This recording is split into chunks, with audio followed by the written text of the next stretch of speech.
Ano Bíblico, o estudo diário da Palavra de Deus com o pastor Carlos Oliveira.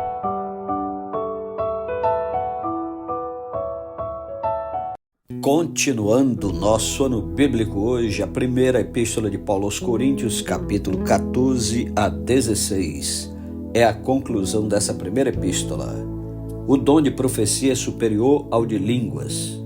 Segui o amor e procurai com zelo os dons espirituais, mas principalmente que profetizeis. Pois quem fala em outra língua não fala a homem senão a Deus, visto que ninguém o entende, e em espírito fala mistérios. Mas o que profetiza fala aos homens, edificando, exortando e consolando. O que fala em outra língua a si mesmo se edifica, mas o que profetiza edifica a igreja. Eu quisera que vós todos falasseis em outras línguas, muito mais porém que profetizasseis, pois quem profetiza é superior ao que fala em outras línguas, salvo se as interpretar para que a igreja receba edificação. Agora, porém, irmãos, se eu for ter convosco falando em outras línguas, em que vos aproveitarei se vos não falar por meio de revelação, ou de ciência, ou de profecia, ou de doutrina? É assim que instrumentos inanimados como a flauta ou a cítara, quando emitem sons, se não os derem bem distintos, como se reconhecerá o que se toca na flauta ou cítara? Pois também se a trombeta der som incerto, quem se preparará para a batalha? Assim vós, se com a língua não disserdes palavra compreensível, como se entenderá o que dizeis? Porque estareis como se falasseis ao ar. Há, sem dúvida, muitos tipos de vozes no mundo, nenhum deles, contudo, sem sentido. Se eu, pois, ignorar a significação da voz, serei estrangeiro para aquele que fala, e ele estrangeiro para mim. Assim também vós, visto que desejais dons espirituais, procurai progredir para a edificação da igreja. Pelo que, o que fala em outra língua deve orar para que a possa interpretar. Porque se eu orar em outra língua, o meu espírito ora de fato, mas a minha mente fica infrutífera. Que farei, pois? Orarei com o espírito, mas também orarei com a mente. Cantarei com o espírito, mas também cantarei com a mente. E se tu bendisseres apenas em espírito, como dirá o indouto o amém depois da tua ação de graças? Visto que não entende o que dizes? Porque tu, de fato, dás bem as graças, mas o outro não é edificado. Dou graças a Deus porque falo em outras línguas mais do que todos vós. Contudo, prefiro falar na igreja 5 palavras com meu entendimento para instruir outros a falar 10.000 palavras em outra língua. Irmãos, não sejais meninos no juízo. Na malícia, sim, sede crianças.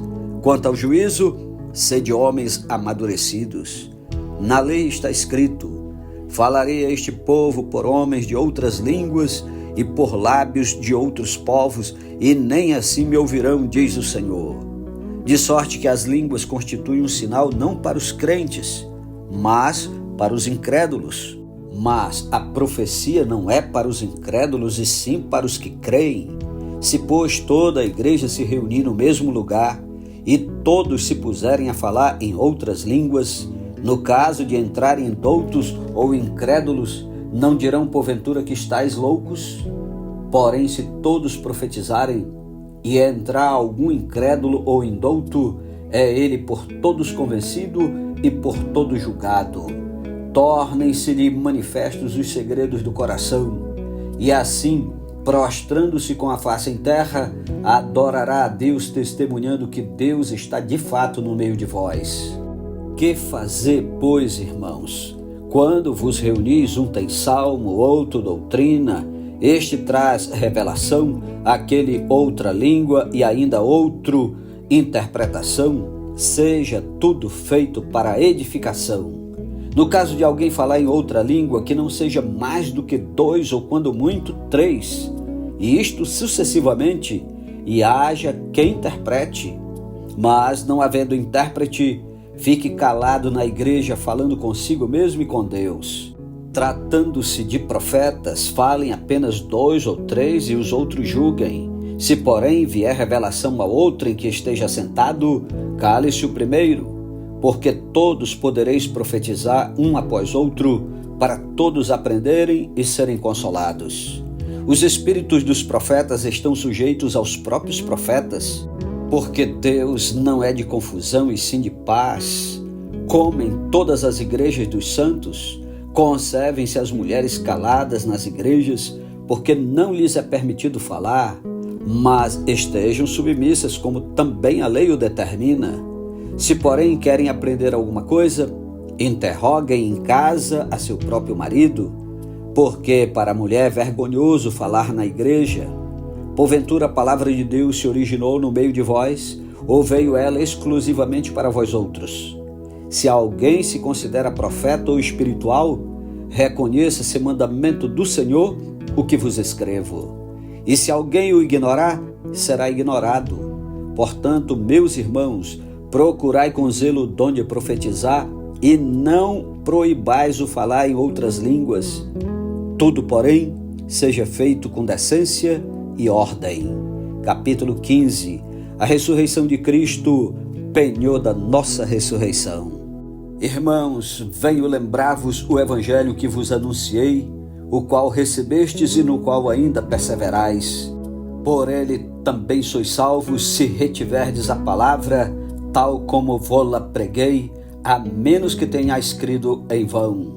Antes de tudo vos entreguei o que também recebi, que Cristo morreu pelos nossos pecados segundo as Escrituras, e que foi sepultado e ressuscitou ao terceiro dia segundo as Escrituras, e apareceu a Cefas e depois aos 12. Depois foi visto por mais de 500 irmãos de uma só vez, dos quais a maioria sobrevive até agora, porém alguns já dormem.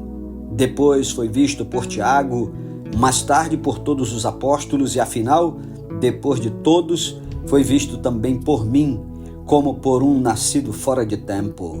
Porque eu sou o menor dos apóstolos, que mesmo não sou digno de ser chamado apóstolo, pois persegui a igreja de Deus. Mas pela graça de Deus sou o que sou, e a sua graça que me foi concedida não se tornou vã. Antes trabalhei muito mais do que todos eles, todavia não eu, mas a graça de Deus comigo. Portanto, seja eu ou sejam eles, assim pregamos e assim crestes. Ora, se é corrente pregar-se que Cristo ressuscitou dentre os mortos, como, pois, afirmam alguns dentre vós que não há ressurreição de mortos? E se não há ressurreição de mortos, então Cristo não ressuscitou. E se Cristo não ressuscitou, é vã a nossa pregação e vã a vossa fé. E somos tidos por falsas testemunhas de Deus, porque temos asseverado contra Deus que ele ressuscitou a Cristo, ao qual ele não ressuscitou, se é certo que os mortos não ressuscitam. Porque, se os mortos não ressuscitam, também Cristo não ressuscitou. E se Cristo não ressuscitou, é vã a vossa fé e ainda permaneceis nos vossos pecados. E ainda mais, os que dormiram em Cristo pereceram. Se a nossa esperança em Cristo se limita apenas a esta vida, somos os mais infelizes de todos os homens. Mas, de fato, Cristo ressuscitou dentre os mortos, sendo ele as primícias do que dormem.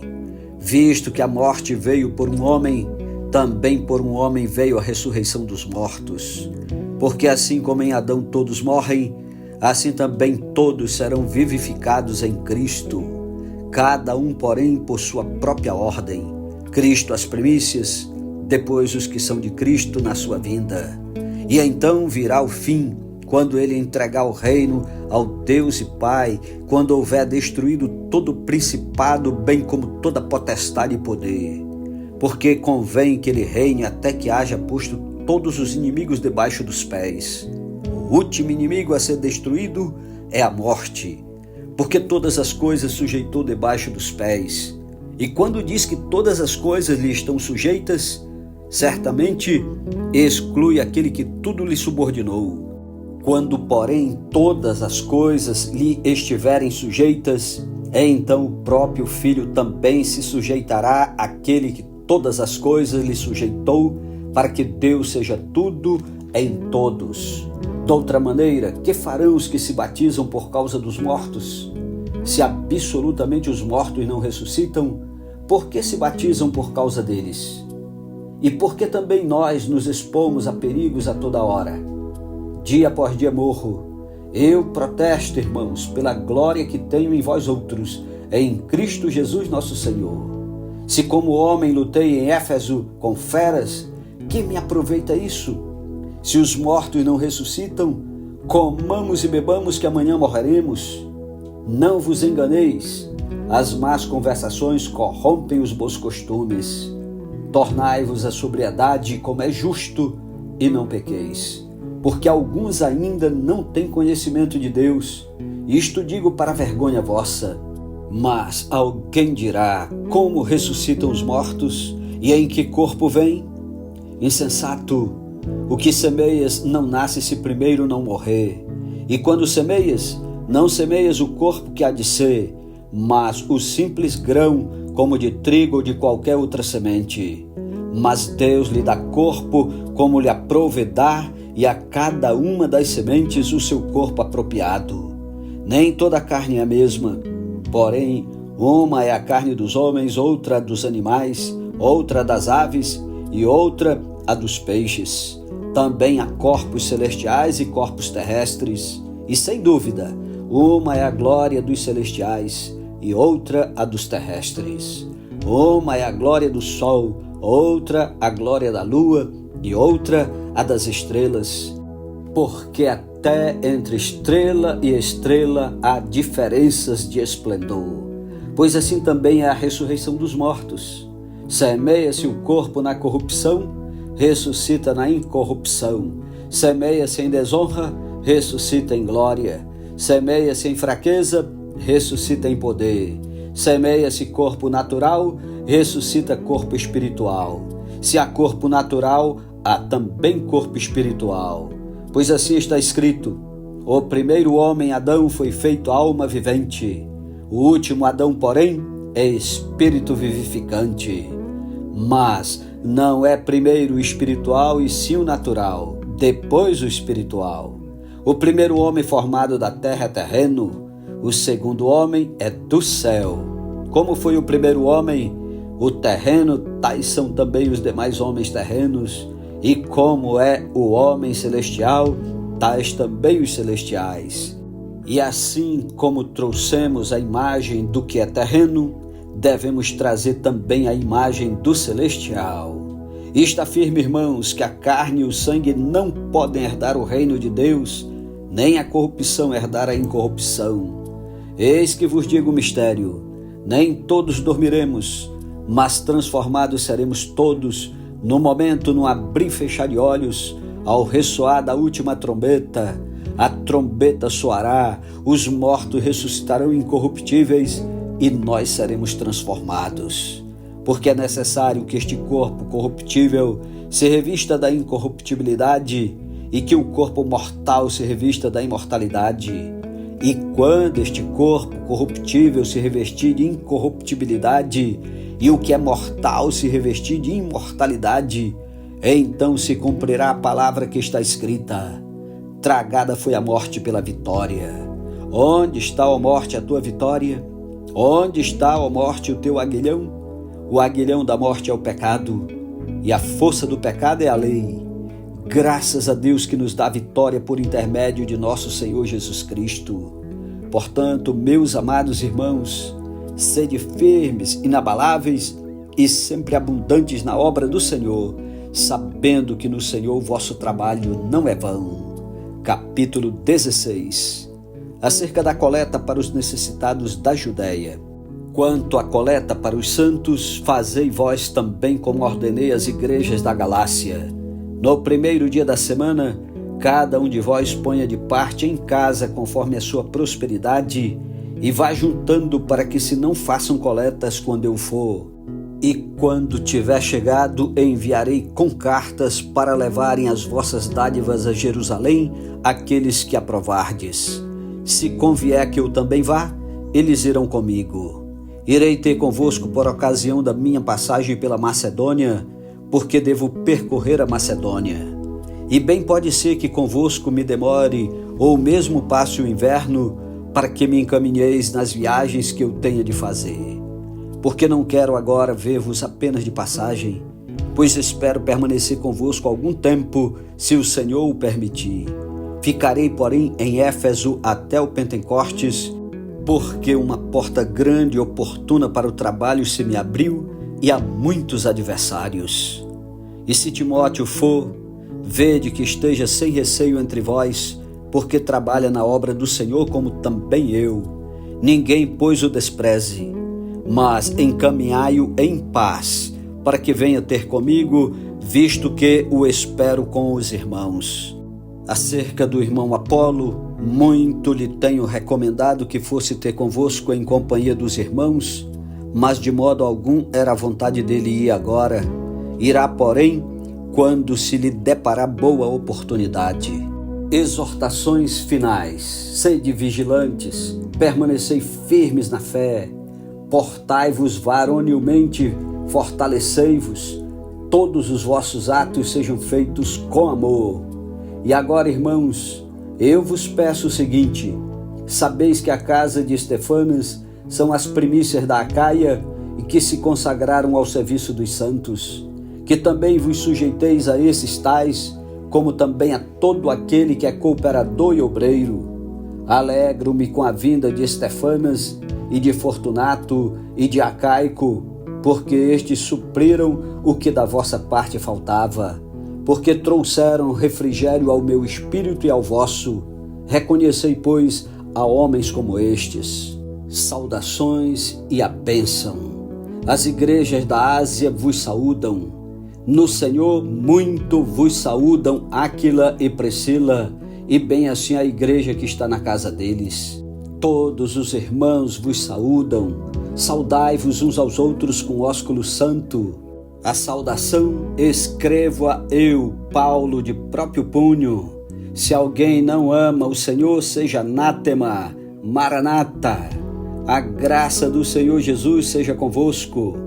O meu amor seja com todos vós em Cristo Jesus.